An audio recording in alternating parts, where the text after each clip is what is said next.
What's up, kiddos? Trowbro is back with another drawing with Trowbro, and today we're going to be looking at how to draw Sally from Disney's A Nightmare Before Christmas. Now this one's going to be a little bit tricky, but if we take our time, we can do it. Alright, so get your pencils and let's get started. Here on my left I have my favorite seamstress, Sally, and I went ahead and I've traced over the simple shapes that make up her body.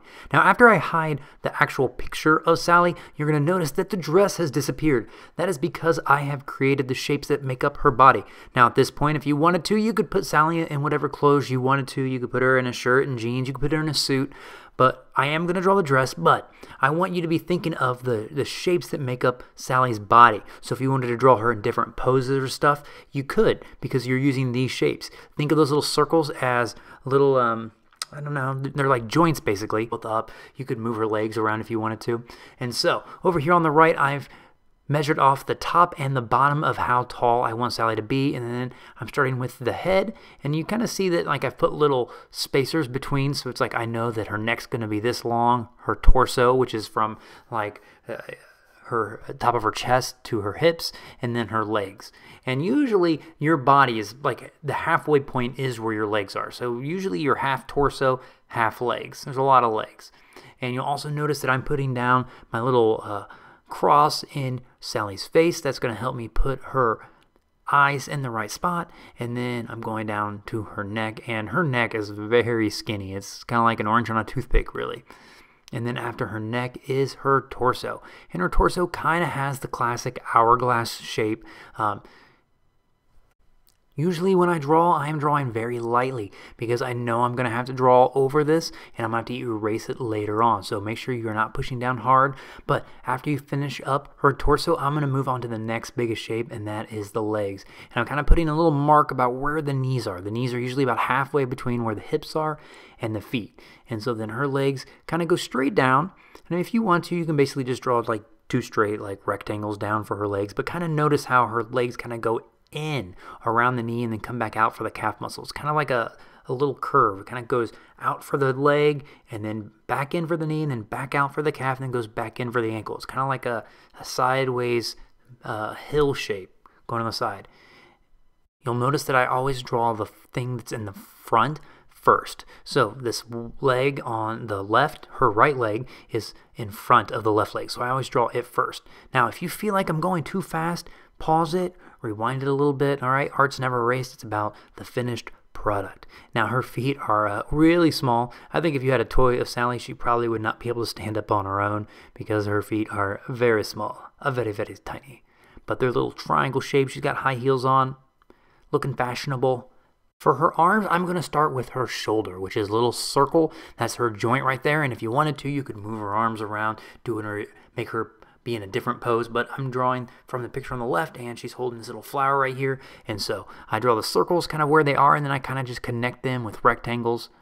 And notice how skinny her wrists are. Her limbs get very, very thin. It's okay if my picture's a little off. I'm just trying to get it as close as I can to the picture on the left. And so then I put her little circle for the wrist. I still feel like this is still not narrow enough, but that's alright. I'm just going to get it as close as I can, and I will fix it up later. That's why drawing lightly is very important. I'm going to start to kind of outline where her other arm is before I finish up her other arm. And instead of just drawing her fingers, I'm going to kind of just work on her wrist and her palm, just so I kind of know where that is. Her fingers are really small and dainty, so they're not really important yet. I'll mess with the details later. And then I'm going to go ahead and start drawing her other arm, her forearm. And there's a little bit of foreshortening going on. Foreshortening is like an art term, meaning that the appendage is coming at you, okay? It looks shorter than it is. So if you like look at her one arm, it's really long, and this one's a little bit shorter, and that's because her arm's kind of coming at you. So if like, imagine somebody pointing right at you, you don't see how long their arm is. And then for her hand here, I'm just going to draw a little circle and then another little circle. With the basic shapes of Sally out of the way, I'm going to bring back my picture of her, and I'm going to start adding in some of these details. And I always start with my eyeballs. Let's get this face done. And her face has two oval eyes. They're kind of more like arches, like think like an arch, like a rainbow on the top, and then kind of like a bowl shape underneath, and they're kind of slanted a little bit. And then her eyes are very simple. They're just two little pupils, two dots.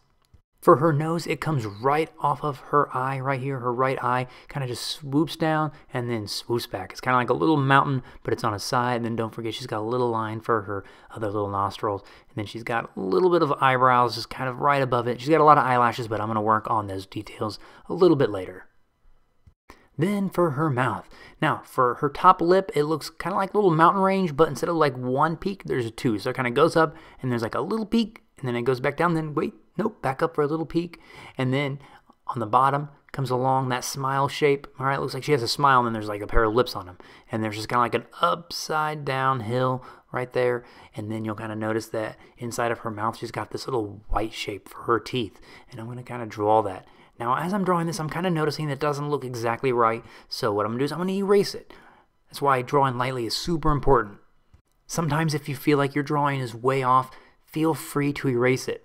But sometimes you also got to remember that if you get it close enough, it's going to be okay. So there's kind of this balance between the two. Like, is it good enough, or do you need to redo it? So it's good not to be super, like, committed to something, but it's okay to move on, because you're never going to get it perfect. My picture of Sally's not going to be perfect, but that's all right. It's going to look like Sally. If I showed it to anybody, they're going to be like, oh, that's Sally from Nightmare Before Christmas. And that's really the key to knowing if you have a good drawing or not, is if people can recognize what you drew. If they know what it is, then you're on the right track.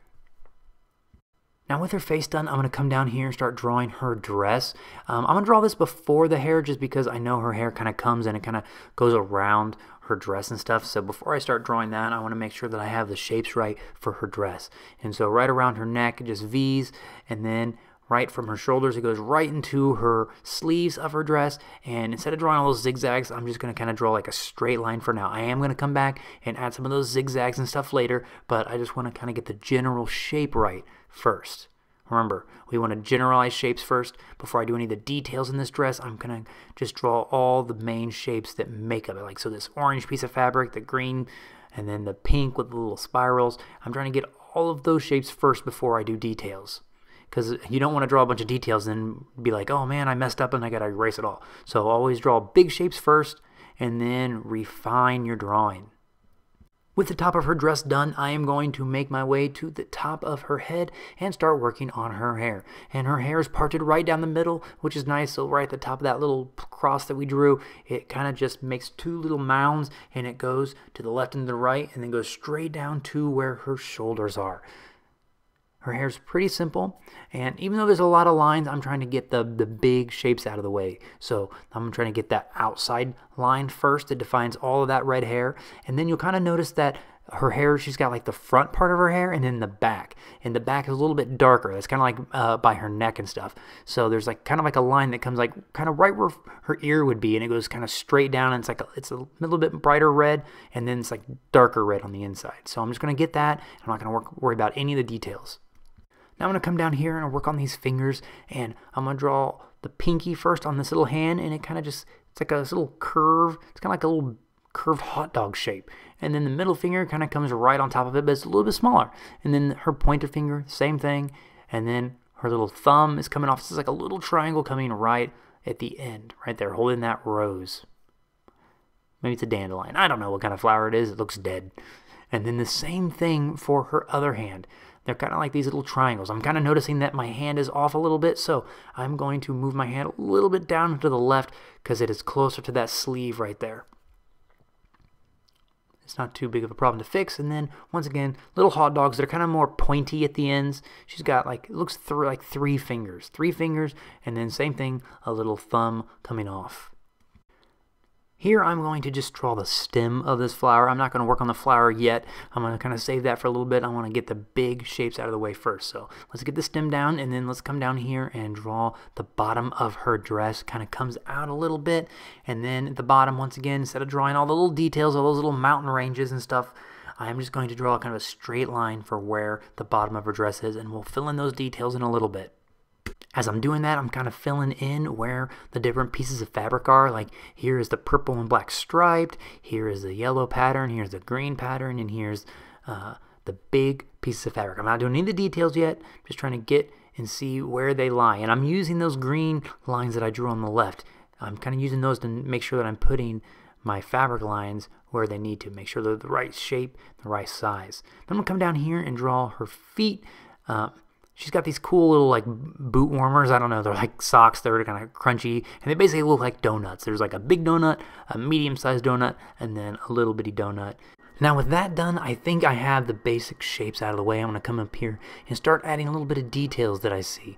Maybe darken the lines just a little bit. Come in here and add some of the little tears of the fabric in her sleeves right here. Kind of define some of these shapes up here because the lines are really loose. They're very sketchy. So I'm coming in, I'm darkening lines a little bit, making sure that I know what to keep, what not to keep, what to erase here in a little bit. But coming in, adding some details.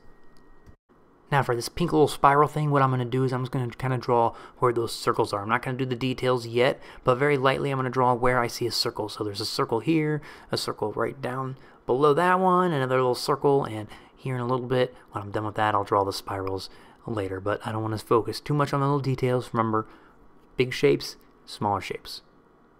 We're working one shape at a time.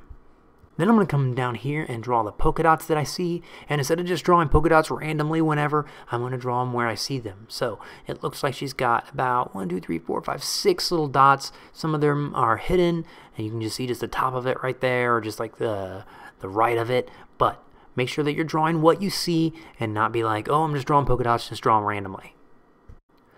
Now for the purple and black stripes. Now what's really important for me right here is to make sure that I draw the right amount of stripes. Now if you're in a hurry and you just want to go around and put stripes, that's fine, but remember I'm trying to draw what I see. And so I'm kind of looking and seeing if there's a black stripe and it's touching the side of her dress and then goes up to the blue part, and this part goes to the orange, and this one goes right to where the blue polka dots and the black fabric meet, and this little stripe is right in the middle. This little stripe goes to the bottom of the dress and to the right of the dress. I'm kind of like looking and seeing where these lines are matching up to the other parts of the fabric so I know where to place them. Now with so many lines going around, I kind of sometimes color in it a little bit, and that's just so that I know which ones are the black ones and which lines are the purple. But I'm not pushing down super hard. I'm just saying, hey, this is a black stripe, this is a purple stripe. Because sometimes all these lines can be a little bit confusing. And then she's got her little patch right there, and then I'm going to continue going down here and drawing where the stripes are. Now before I go and start drawing the bottom of her dress, I'm going to darken these legs up just so I know where her legs are around the bottom of her dress. And you'll kind of notice that for the bottom of those stripes, some of it matches where those little mountains are at the bottom, those little zigzags. So now I'm going to come down here and draw some of these zigzags, and I'm once again trying to draw them as I see them on the left. So if like part of the blue has 2 little mountain points, then I try to do the thing on the blue. And then for the orange, if it has like a really tall one, then a couple little ones, I try to do the same thing. I'm trying to match it the best that I can. Now I'm going to come in here and draw my flower, and it's going from one part of her hand to the other, kind of comes down here by her forearm, and I'm going to do my best to kind of draw it the way I see it. Make sure as an artist that you are paying attention to those details, you know, where there's like a little piece of leaf coming off, you try to draw the leaf there. When it has a little curly curl, you try to draw the curly curl there. So make sure that you're drawing what you see and not what you think it looks like. Now if you wanted to, you could put a different kind of flower in her hand. It's up to you, but once again, I am drawing from the picture on the left. I almost have all of the shapes done. On this left is a couple of the stitch marks because she's kind of like a Frankenstein. She's been, you know, stitched back together because she's a seamstress herself. I like that like continuity. And I'm just going to draw where those lines are on her arms and her neck. And I might need to erase some of these lines because it's getting a little bit confusing. But that's what you got to do sometimes. Now I'm going to continue cleaning up some of these lines right here. And then, oh, I just realized I forgot to do the bottom of her hair. So I better do that before I forget. And so her hair kind of just comes down, and you kind of notice that big V. It's like a bunch of little V's, and there's that big white V. So try to make sure that you're capturing those shapes.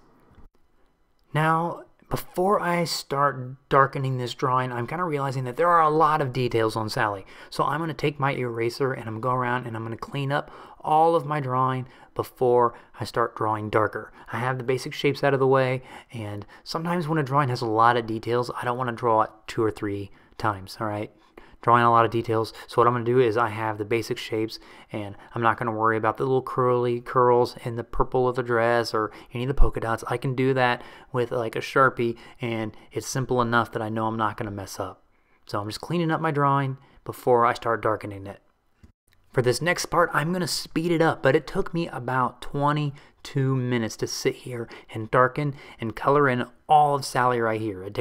Art is very time consuming, but I think it's worth it in the end when you have something that looks really nice. But I'm going to go over all of my drawing with my pencil. I'm going to push down a little bit harder. If you want to, you can use Sharpie first. I would kind of encourage that because the picture on the left, it looks like it's a nice fine black line, just like a Sharpie. If you wanted to do marker, I would use black last. If it's like a Crayola marker, I always do black last. I think even colored pencil too. I always use the darker colors last. But with Sharpies are, they won't like get diluted with water. So if like you come back with markers or paint, the Sharpie will not bleed anywhere. So if you use black marker first and then go to do that yellow or orange and it kind of touches the black, it'll like bleed into it, and that's always a pain. So, the best thing to do would probably use like Sharpie first and then use like colored pencil or watercolor paint. That would look really cool. But if you want to do just colored pencil, I would do all the colors first and then do black last. Black's really good at hiding little imperfections and stuff that you have. But I like to darken things first with a Sharpie, or sometimes I'll have like a paintbrush and I'll dip it into black ink. You can buy black ink at like Michael's and stuff, or Hobby Lobby. They might have it at Walmart. I don't think I've ever looked really in their hobby section for black ink, but they could have it. This drawing is very cool, a lot of details, and I hope you enjoyed your Sally. I think mine looks pretty good. She's probably a little bit thicker than she is on the left. She's super skinny on the left side, but that's okay. I did the best I can. I think if I showed it to anybody, they'd be like, hey, that's a nice Sally. And with that, I am all finished. Voila! Well, kiddos, I hope you had fun drawing Sally. I know it might be a little challenging, but if you keep practicing, keep drawing, I know you're going to get it. And I will see you next time on Drawing with Trowbro.